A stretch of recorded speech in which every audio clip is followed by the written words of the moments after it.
বরিশালে জাটকা পাচার ও মাদকের বিরুদ্ধে অভিযানে বড় সাফল্য পেয়েছে কোতোয়ালি মডেল থানা পুলিশ। বিপুল পরিমাণ জাটকা মাছ ও গাঁজাসহ 4 জনকে আটক করা হয়েছে। পরে ভ্রাম্যমাণ আদালতের মাধ্যমে দেওয়া হয়েছে জরিমানা ও কারাদণ্ড। শুক্রবার গভীর রাতে বরিশাল নগরীর স্টিমারঘাট এলাকায় অভিযান চালায় কোতোয়ালি মডেল থানার স্টিমারঘাট ফাঁড়ি পুলিশ।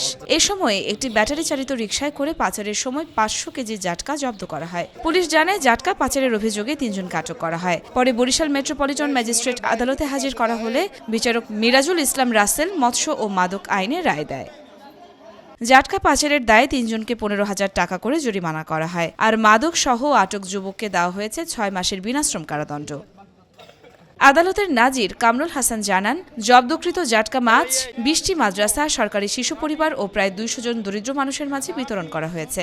জাটকা সংরক্ষণে সরকার কঠোর অবস্থানে রয়েছে, আর মাদক বিরোধী অভিযানও অব্যাহত থাকবে বলে জানিয়েছে পুলিশ। আইন শৃঙ্খলা বাহিনীর এমন অভিযান অব্যাহত থাকলে জাটকা রক্ষা ও মাদক নিয়ন্ত্রণ 2 ক্ষেত্রেই ইতিবাচক পরিবর্তন আসবে বলে মনে করছেন সংশ্লিষ্টরা।